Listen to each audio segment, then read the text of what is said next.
여러분의 귀가 열리시기 바랍니다. 아멘. 오늘도 하나님의 음성이 들리시기를 축복합니다. 아멘.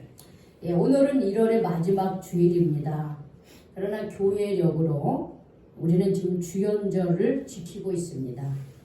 원래 1월 첫 주가 주연절이에요.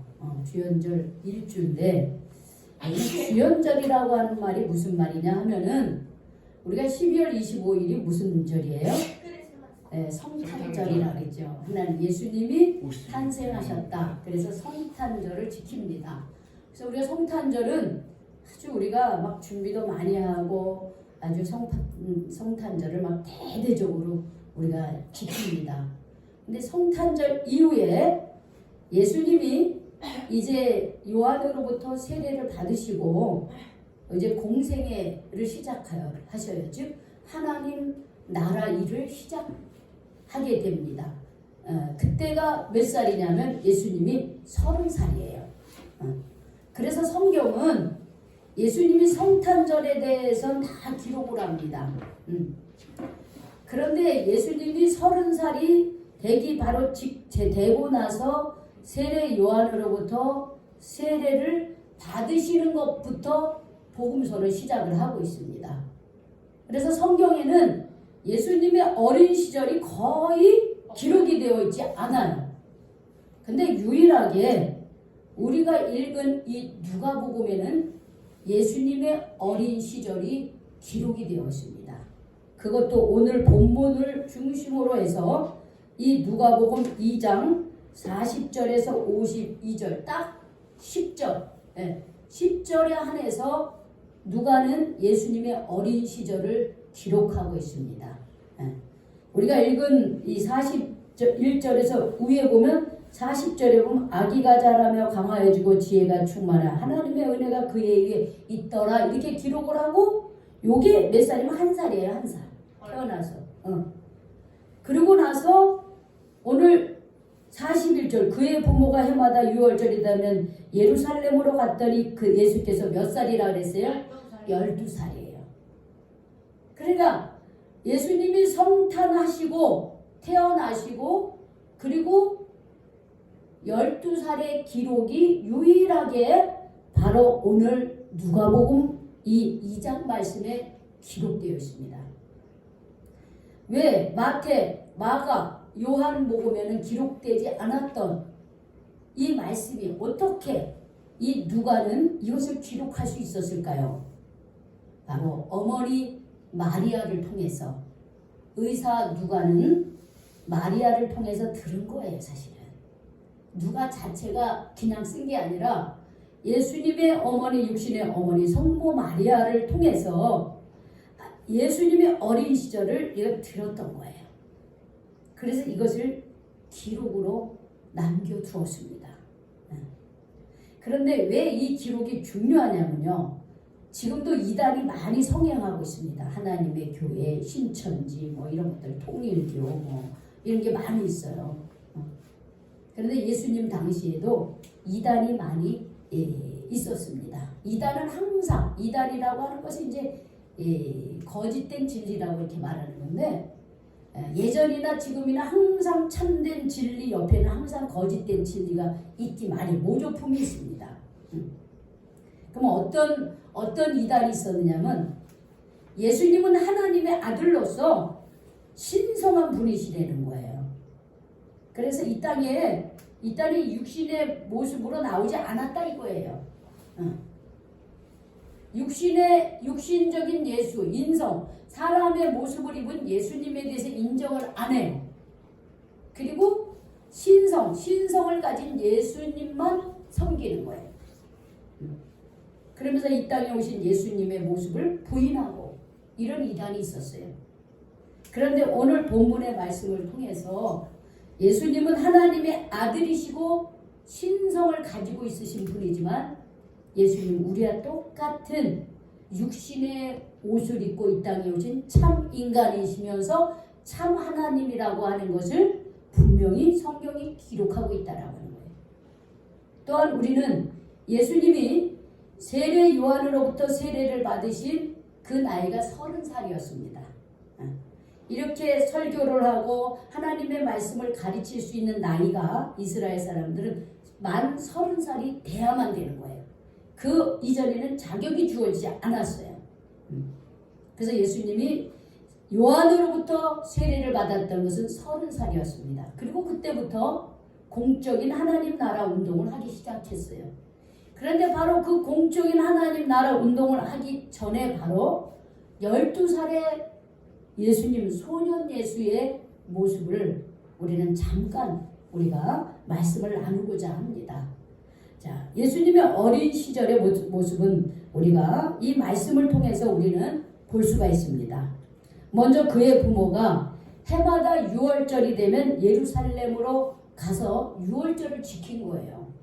이스라엘 사람들은 아주 중요한 3대 절기가 있습니다. 우리 어제도 잠깐 얘기했잖아요. 그들의 해방절인 유월절, 그리고 가나안 땅에 맨 처음에 들어가서 첫 곡식을 추수한 추수감사죠. 그러니까 오늘날로 말하면 맥주감사절이에요. 전반기 감사절. 그리고 이제 가을 거지를 다 걷어들이고 마무리 수장절이라고도 해요. 두 번째 마지막 추수감사절. 이렇게 이 세 절기를 꼭 지켜야만 됐습니다. 근데 사람들이 이제 먹고 사는 게 바쁘다 보니까 이 세 절기를 다 지키지는 못했어요. 그렇지만 경건한 이스라엘 사람들은 6월절은 반드시 지켰습니다.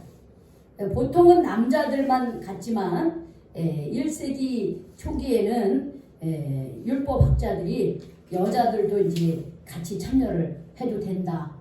이래가지고 예수님 당시에는 그 남자와 여자들이 같이 참여를 했었습니다.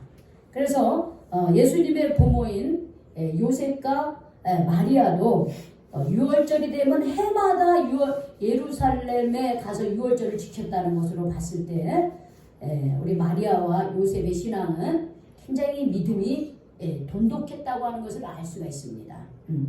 그런데 여기 보니까 예수님께서 12살 되었을 때에 예수님의 부모님 요셉과 마리아가 12살 되는 이 예수님을 함께 데리고 갔다는 거예요. 그러니까 그전에는 안 되고, 왜냐하면 장거리니까 한 2, 3일 걸려야 가는 거예요. 왜냐하면 예루살렘에 사는 사람들은 그냥 그 자리에 참여하지만 저 끝에 있는 갈릴리 나사렛에서 살고 있던 예수님과 그의 부모님은 여기를 오려면 한 이틀은 걸려서 와야 되는 거예요. 하루에 못 오는 거예요. 그런데 어린아이들을 안 데리고 간 거죠. 그런데 예수님이 12살 되었을 때에 같이 데리고 간 거예요. 그건 왜 그러냐면 5학년이니까. 5학년이 맞아요. 근데 거기 그만큼 나이가 있어서도 그렇지만 그보다 더 중요한 게 있었어요. 당시 유대인의 자녀 교육은요, 철저하게 하나님의 말씀을 가르쳤습니다. 3살 때에 이렇게 하나님의 말씀이 적힌 그런 말씀이 적힌 옷을 입혀요. 그 다음에 5살이 되면 두루마리에 기록한 그런 쉐마, 그 중요한 그런 하나님의 말씀의 구절들을 그들이 외우게 했어요. 5살 때. 5살 때 중요한 하나님의 말씀을 외우게 했습니다. 그리고 10살이 되면 율법 교육을 시키고 탈무드 교육을 그들이 시켜요. 10살 때. 그리고 13살이 되면 언약의 아들이라고 해가지고선 더 모세오경 이런 걸 다 외우게 합니다. 그럼요. 그리고 18살 때 게마라라고 하는 미시나의 대해석집을 배우게 됩니다. 그런데 특히 13살 때 이 언약의 아들, 즉 하나님의 아들이 된다고 하는 13살. 13살이면 그들은 성인이에요. 성인이 돼. 그래서 이들은 그 하나님의 율법을 배우고 지키고 그리고 자신의 모든 행위에 대한 책임을 질 수 있을 만큼 성숙해지는 나이가 어디요? 13살이에요. 그리고 13살에 성인식을 해요. 성인이 되면 좀 빠르죠. 그래서 예수님이 12살 때 예루살렘 성전에 간 것은 13살이 되기 전에, 즉 언약의 아들이 되기 전에 부모들은 한 해나 두 해 전에 예루살렘에서 진행되는 이런 절기들에 참여를 시켜요. 이제 성인이 됐다 이거죠. 그래서 언약의 아들이 된다고 하는 것이 정말 어떤 삶이냐라고 하는 것을 예루살렘에 모여서 그 모든 예식을 참여시킴으로써 그 책임감을 갖게 해줍니다. 그래서 예수님도 12살 된 소년 예수님도 이런 맥락에서 부모님이 예루살렘을 같이 동행을 한 거예요. 그런데 당시 이 유월절은 7일간 진행이 됩니다. 7일간 진행이 돼요.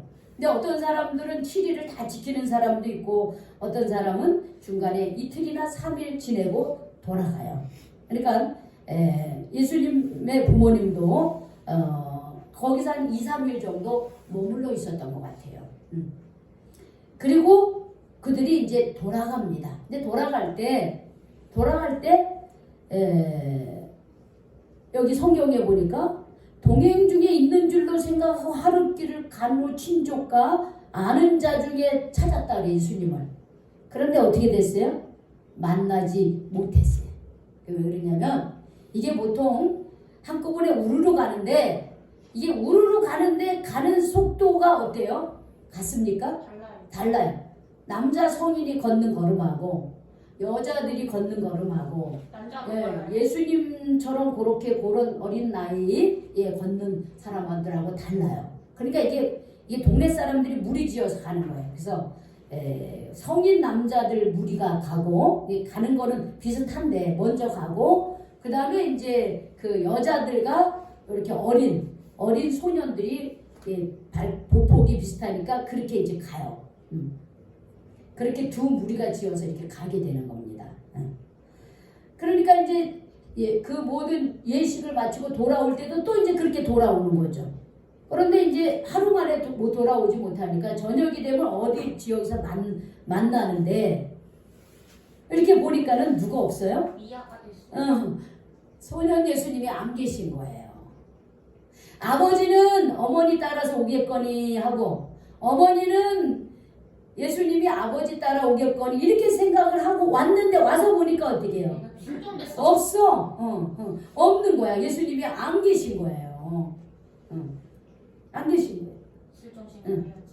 자, 그때 예수님은 어디에 있었습니까? 예루살렘 성전에 그대로 머물고 있습니다. 그러니까는 육신의 부모님인 요셉과 마리아의 마음이 어떻겠어요? 너무 놀라는 거예요. 너무 놀라가지고 이제 어떻게 해요? 다시 돌아가는 거예요. 예루살렘. 온 줄 알았더니 아직 안 왔어. 그러니까 다시 돌아가. 오는데 하루 걸리고 다시 돌아가는데 하루 걸리고 그러니까 그 다음 3일째 되는데 누구를 만난 거예요? 예수님을 만난 거예요. 아들을 만난 거예요. 어디 있나 막 정신없이 부모님이 막 예수님을 찾죠. 그런데 예수님은 지금 성전에 있어요. 여러분 46절에 보세요. 같이 한번 읽어봅시다. 시작. 사흘 후에 성전에서 만난즉 그가 선생들 중에 앉으사 그들에게 듣기도 하시며 묻기도 하시니 듣는 자가 다 지혜의 대답을 놀랍게 여기더라 그랬어요. 예수님의 부모님은 지금 예수님이 없어진 것으로 인해서 놀래서 다시 찾아갔더니 예수님이 태연하게 지금 예루살렘 성전에서 율법 학자들하고 토론을 하고 있는 거예요. 질문하고 또 듣고 저쪽에서 물으면 다시 또 대답을 하고 그러고 있는 거예요. 그렇죠. 당시 그 유명한 학자들이 있었어요. 힐렐이라고 하는 학자, 샴마이라고 하는 학자, 가멜리엘이라고 하는 학자, 요나단, 시몬, 니고데모라고 하는 이런 아주 쟁쟁한 율법학자들이 있었는데 이런 사람들하고 그 사람들이 다 참여했는지 모르지만 그런 쟁쟁한 율법학자들과 어린 예수님이 같이 하나님의 말씀을 묻고 질문하고 그러는 거예요.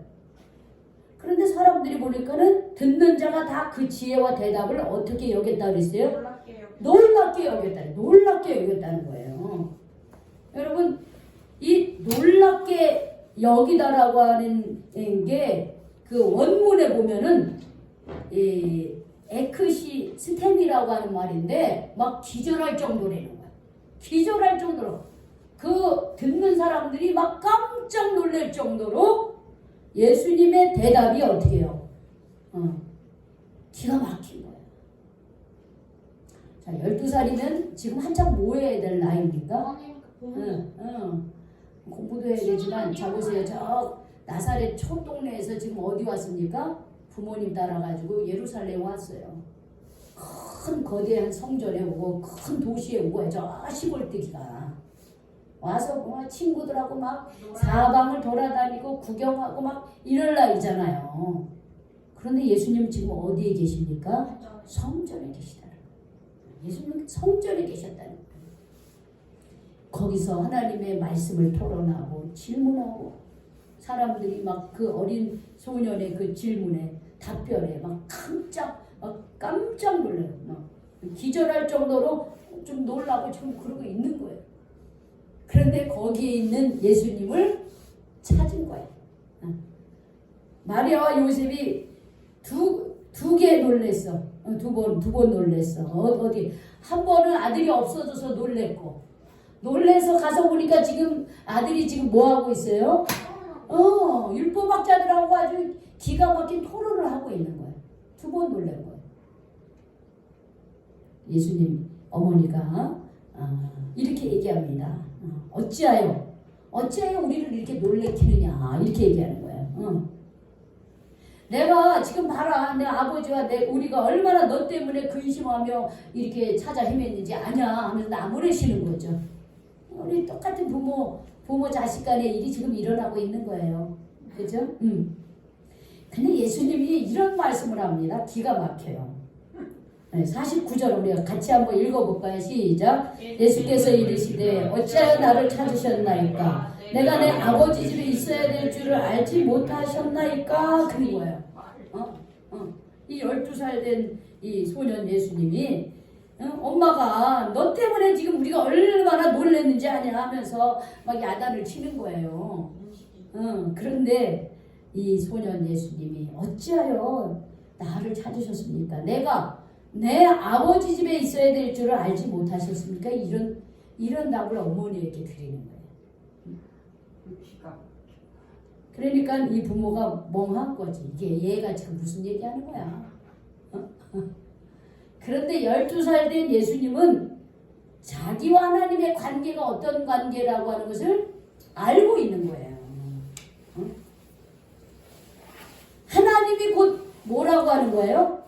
하나님이 나에게 어떤 분이라고 고백하고 있는 거예요. 예수님은 아버지라고 그래요. 아버지라고 그래요. 그때 사람들은 하나님을 아버지라고 감히 말을 못해요. 그런데 예수님은 율법을 연구하고 어려서부터 그 말씀을 배우니까 하나님 내 아버지구나 하는 걸 아는 거예요. 이런 표현을 이 예수님이 그를 고백을 하는 거예요. 자기의 정체성을 분명하게 고백을 하고 있는 거예요. 마리아와 요셉은 예수님이 탄생하기 전에 천사가 나타나서 성령에 의해서 잉태된 자녀라고 얘기를 해주고 동방박사들이 와가지고 경배를 받고 안나와 시므온의 예언자들이 이분이 이 다음에 어떤 하나님의 아들 구원자서 어떤 역할을 해야 될 것인지를 다 들었는데 다 잊어버렸어요. 12년 전에 있었던 건 다 잊어버렸어요. 그러나 예수님은 자신이 누구라고 하는 것, 자신이 즉 하나님의 아들이라고 하는 그 정체성을 잃지 않았다라고 하는 것입니다. 그러나 그 어머니는 이 말을 마음에 둡니다. 그래 맞아. 상처받았어. 우리 예수님이 성령에 의해서 잉태되고 이 땅을 구원할 하나님의 아들 구원자라고 하는 것을 그것을 마음에 새깁니다. 그리고서 이제 집으로 돌아가죠. 집으로 돌아가면서 51절 52절에 이렇게 기록을 합니다. 우리 같이 읽어봅시다. 시작. 예수께서 함께 내려가사 나사렛에 이르러 순종하여 받으시더라. 그 어머니는 이 모든 말을 마음에 두니라. 예수는 지혜와 키가 자라나며 하나님과 사람에게 더욱 사랑스러워 가시더라 그랬습니다. 이제 그런 일이 있고 다시 이제 부모님을 따라서 예수님은 공생의 전까지 지금 12살이죠. 공생의 전까지면 앞으로 18년이에요. 30살? 네, 그렇죠. 30살이 되기 전까지 18년 동안 어떻게 해요? 함께 부모님과 그 나사렛 동네에 가서 부모님께 순종하여 받으시더라 그랬어요. 부모님께 순종을 했대요. 여러분 육신의 아버지 요셉은 목수였습니다. 그래서 예수님은 아버지의 그 업을 이어받아 가지고 열심히 아버지의 일을 같이 하고 가정을 세워나가요. 그리고 그 뒤를 이어서 동생들이 줄줄이 있어요. 동생들을 보살피고 그리고 또 중간에 이 요셉이 빨리 죽었어요. 그래서 아버지를 대신하여 30살 전까지 가정을 동생들을 보살피고 어머니를 봉양하면서 그렇게 살아갑니다. 그리고 52절에 예수님은 지혜와 키가 자라가며 하나님과 사람에게 더욱 사랑스러워 갔다 그랬어요. 하나님을 아는 지혜와 그 말씀이 자라가면서 이 육신도 점점 자라면서 하나님을 향한 그 마음도 자라면서 하나님께 사랑받고 또 사람들에게 사랑받고 왜 사람들에게 사랑을 받겠어요? 그의 삶이 사랑받을 수밖에 없는 그런 지혜로운 삶, 하나님의 뜻대로 삼는 삶을 살았기 때문이라고 하는 거예요.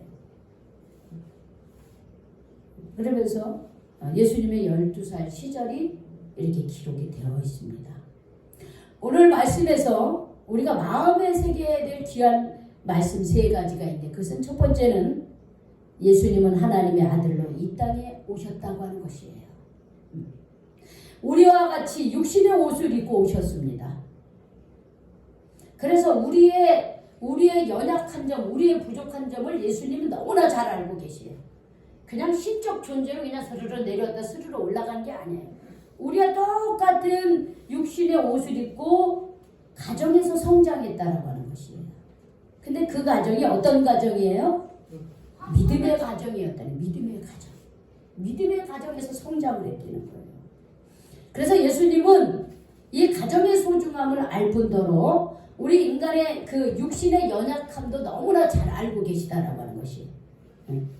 그래서 우리 예수님은 참 하나님이시면서 참 인간이었다라고 하는 것. 그래서 내가 감당하지 못하는 것에 대해서 우리 주님은 다 알고 계시다는 거예요. 우리의 연약한 점을 우리 예수님은 다 알고 계시다라고 하는 것이에요. 그러나 그분은 참 하나님이시기 때문에 우리의 연약함을 모른 척하지 않으시는, 나를 도우시는 그런 주님이라고 하는 것입니다. 그 다음에 두 번째는 어려서부터 자신이 하나님의 아들임을 깨달았습니다. 12살이에요. 여러분, 우리가 지금 내가 예수님을 깨닫는 것, 내가 예수를 나의 구주로 고백하는 것이 여러분, 내가 그러기에는 나는 너무 젊어, 나는 너무 어려, 이렇게 생각하지 마십시오. 예수님은 12살에 자신이 누구인지 정체성을 깨달았어요. 자신이 하나님의 아들인 것을 분명히 깨달았어요. 여러분들도 나와 하나님의 관계를 분명히 여러분 그 정체성을 아셔야 돼요. 내가 분명히 하나님의 자녀이고 하나님은 나의 아버지라고 하는 그 고백이 확실하게 여러분들 있으셔야 됩니다. 네. 여러분 하나님의 자녀이십니까? 아멘. 네. 여러분 하나님이 여러분의 아버지이십니까? 아멘. 네. 그러면 된 거예요. 네. 내 정체성을 확실히 알았어요. 저도 11살에 교회를 다니고 초등학교 때 성령 체험을 하고 그리고 초등학교 때 저도 하나님께 서원 기도를 했어요. 하나님, 저는 주의 종이 되겠습니다. 요즘에는요, 아이들이 더 똑똑하고 더 애들이 대바라졌어요. 얼마든지 믿음에 대해서 알 수가 있습니다. 어린이들이라고 오히려 어릴 때에 하나님을 더 만날 수가 있어요. 한 살이라도 젊었을 때 여러분들이 하나님과 우리 성도님들, 여러분 청년들의 관계를 확실히 정체성을 아셔서 여러분들이 하나님의 자녀로 살아가시기를 바랍니다. 마지막에는 예수님은 공생의 전까지 18년간, 12살 이후부터 18년간 30살이 되기까지 부모님을 공경하며 부모님께 순종하며 살았다라고 하는 것이에요. 여러분 10계명, 10가지 계명 중에 1계명부터 4계명까지는 누구에 대한 계명이에요? 하나님을 어떻게 섬기고 사랑할 것인가에 대한 계명이에요. 5계명부터 10계명까지는 누구에 대한 계명이에요? 인간에 대한 계명이에요. 그래서 대신관계, 대인관계 이렇게 나눠지는 거예요. 대신은 하나님을 대상으로 하는 계명. 대인은 뭐냐면 한 인간을 대상으로 하는 계명. 그게 대인관계예요. 근데 그 대인관계의 명령 중에 가장 먼저 나오는 계명이 뭐예요? 부모님을 공경하라 그랬어요. 부모님을 공경하라. 부모님을 공경하는 것이 내가 잘되고 땅에서 장수하는 비결이라고 그랬어요. 하나님의 약속의 말씀이에요. 하나님의 약속이 있는 거룩한 복된 말씀이에요. 예수님도 부모님을 도와서 순종하고 공경하며 살았습니다. 우리도 어떻게 해요? 부모님을 공경하고 순종하는 삶을 살아야 됩니다. 그게 하나님이 우리를 향해서 바라시는 거룩한 뜻이에요. 그래서 오늘 우리 그리스도인들은 예수님도 어렸을 때부터 믿음의 가정에서 자라고 어렸을 때부터 자신이 어떤 존재인지 그 정체성을 알고 있었고요. 어렸을 때부터 부모님을 공경하고 부모님께 순종하는 삶을 살았다고 하는 이 말씀을 오늘 마음에 새기면서 우리도 예수님의 모습을 본받아 살아가시기를 주님의 이름으로 축원합니다. 아멘. 축원합니다. 아멘. 기도하겠습니다. 하나님 감사합니다. 오늘 본문의 말씀을 통해서 예수님의 12살 시절의 모습을 함께 나누게 해주셔서 감사드립니다. 예수님은 그저 어느 날 갑자기 등장하신 것이 아니라 주님 이 땅에 우리와 똑같은 옷을 입으시고 우리와 똑같은 인간이셨지만 참 하나님으로서 어려서부터 하나님의 말씀에 귀를 기울이고 하나님의 말씀을 깨닫고 그 말씀대로 살고자 했으며 주님 자신이 누구인지를 분명히 깨닫고 나아가 육신의 부모님을 공경하고 또 순종하고 많은 사람들을 사랑하며 살았다고 했사오니 오늘 이 말씀 우리의 마음에 새기고 우리도 지금부터 더 하나님과의 관계, 하나님과 나와의 관계를 잘 정체성을 바로 깨닫게 하시고 하나님 말씀에 서게 하시고 그리고 또 우리들이 부모님께 순종하고 또 많은 사람들에게 사랑을 받고 주고 할 수 있는 그런 예수님처럼 살아가는 저희들이 되게 하여 주시옵소서. 예수님의 이름으로 기도 올립니다. 아멘.